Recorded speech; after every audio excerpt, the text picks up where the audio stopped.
Tapi kalau Anda menjadi pemilik bisnis dan tidak bisa membangun tim, maka Anda akan terjebak dengan yang namanya one man show.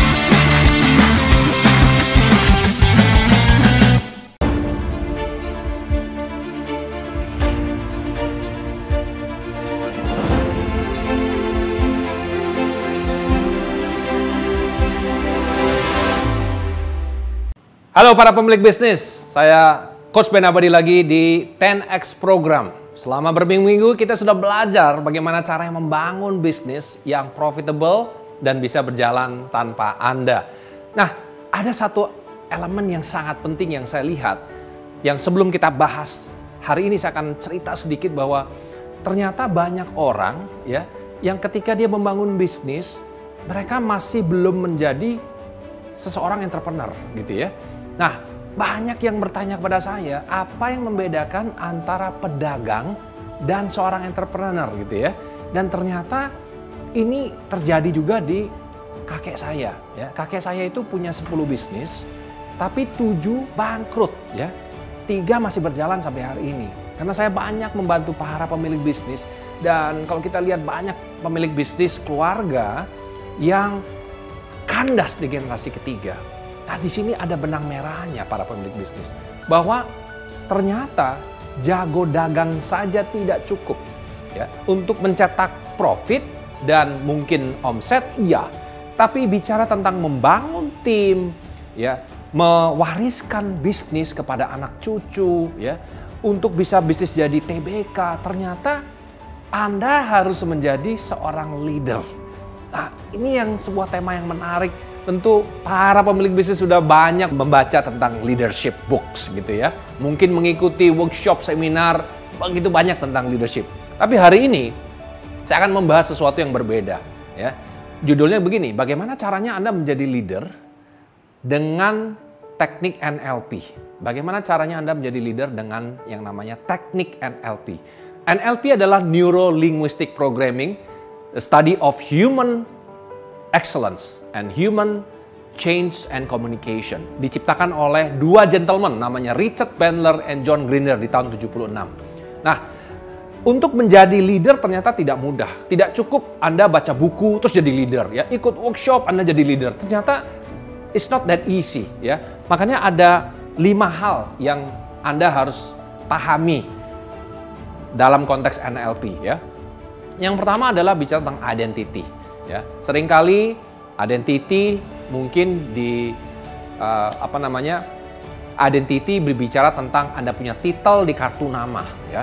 Tapi ternyata identity ini is more than just that gitu ya.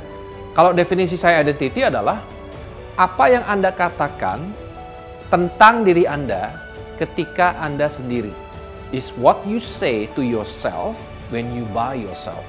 Ini adalah your identity. Misalnya contohnya begini, self-talk nih ya, kita bicara tentang self-talk. Gua itu orangnya memang nggak suka orang gitu ya. Atau misalnya kemarin saya ketemu dengan pemilik bisnis yang dia bilang, coach saya itu tipikal leader yang nggak tahu mau ngomong apa di depan tim gitu. Jadi jarang punya meeting, jarang running a meeting. Jadi artinya gimana? Artinya ya kalau perlu-perlu aja baru ada meeting gitu ya. Nah, that's identity. Ada juga pemilik bisnis yang hanya sibuk nge-reply email dari komputer. Karena menurut dia itu lebih penting daripada melakukan meeting. Fine, yes, penting juga me-reply email kepada supplier. Tapi kalau Anda menjadi pemilik bisnis dan tidak bisa membangun tim, maka Anda akan terjebak dengan yang namanya one man show. Jadi identitinya belum leader gitu ya. Seharusnya untuk menjadi leader, Anda harus secara alam bawah sadar. Ingat yang saya bahas ini bicara tentang alam bawah sadar. Mungkin Anda pemilik bisnis, tapi kalau perilaku Anda, behavior Anda Anda lebih suka melakukan sendiri daripada ngajarin orang, berarti Anda belum menjadi leader, ya. Makanya value-nya tadi saya bilang, saya mending mengerjakan sendiri daripada melakukan coaching atau training. Value bicara tentang what is important to you. Jadi kalau Anda merasa coaching dan training itu penting, dengan bertujuan Anda untuk bisa mendelegasi, maka Anda akan menjadi leader. Tapi ada beberapa orang yang value-nya adalah yang penting praktis, yang penting cepet. Ya. Kalau saya lakukan coach ya, itu 5 menit selesai. Tapi kalau ngajarin dia, belum tentu 50 menit dia bisa gitu ya. Tapi kembali lagi, what is valuable to you? Ya. Apakah Anda berpikir tentang jangka panjang? Tadi saya bilang, mau mewariskan bisnis, berarti Anda harus punya tim. Atau Anda hanya jangka pendek oriented. Ya. Yang penting selesai pekerjaan itu and that's it gitu ya. Nah, belief ini juga penting ya. Kalau tadi value adalah apapun yang penting bagi Anda, belief adalah keyakinan Anda terhadap leadership. Jadi keyakinan Anda terhadap mengcoaching orang. Contoh, ada sebuah pengusaha dia bilang gini, saya tanya kan ya, Bapak setiap minggu berapa lama Bapak melatih tim Anda? Saya nggak punya waktu coach melakukan tim. Oh, nggak punya waktu ya? Jadi Bapak sibuk ngapain aja gitu, saya tanya gitu ya. Ya sibuk itu ngurusin hal-hal yang tim saya nggak bisa lakukan gitu ya. Jadi intinya dia sibuk terjebak melakukan pekerjaan-pekerjaan yang timnya tidak paham melakukan. Dan at the end of the day ternyata gara-gara dia belum melakukan training dan coaching, akhirnya timnya terjebak dengan kesalahan-kesalahan yang fatal. Jadi ngerti maksud saya? Jadi belief-nya adalah I don't have the time, ya. Atau coaching dan training itu nggak guna gitu, nggak guna saya mengcoaching dan training, dia nggak akan bisa coach gitu ya. That's belief ya. Can be true, tapi mungkin nggak benar juga gitu ya. Jadi perhatikan dengan belief Anda. Dan berikutnya adalah skill. Anda membutuhkan skill-skill tertentu, leadership skill, communication skill untuk menjadi leader, coaching skill terutama ya. And terakhir adalah environment. Ini sangat penting. Ada sebuah perusahaan namanya Zappos. Ya, Anda bisa klik nanti di Google, Anda bisa pelajari. Zappos membangun sebuah culture yang sangat strong dan sangat unik, ya. Dimana kalau dia mau merekrut orang, ini di Amerika tentunya ya, dia memakai trik. Saya kasih kamu $2.000. Kalau kamu merasa visi kami Zappos, ya, itu tidak menarik dan kamu lebih mau pakai $2.000 dan kamu merasa $2.000 ini lebih valuable, maka kamu ambil uang ini dan jangan bergabung dengan Zappos. Ya selalu guyon kalau di Indonesia mungkin itu nggak efektif gitu ya. Tapi poin saya cerita ini bahwa Zappos mempunyai culture yang sangat unik when it comes to membangun tim, leadership, and bagaimana caranya melatih mereka ya. Jadi kesimpulannya ada 5 hal yang Anda harus perhatikan ketika Anda mau menjadi leader. Perhatikan what you say to yourself when you by yourself. Malam-malam terutama ya, your self-talk perhatikan. Yang kedua adalah what is your value? What is important to you when it comes to team? When it comes to building team. Karena seorang leader, kalau Anda banyak baca buku tentang leader, salah satunya adalah leaders itu eat last. Ya. Jadi leader itu harus berada di depan, bukan di belakang. Artinya apa? Leader itu mengayomi timnya, terutama di musim-musim sulit seperti ini gitu.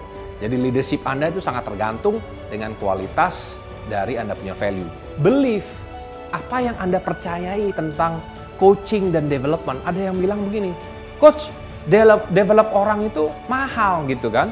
Belum tentu dia loyal. Kalau dia pergi ke pesaing bagaimana? Terus ada yang nyeletuk begini, kalau Anda nggak latih dia terus dia nggak keluar-keluar gimana? Artinya Anda nggak latih dia berarti dia terus membuat kesalahan gimana? It costs millions and millions of dollars malah gitu ya.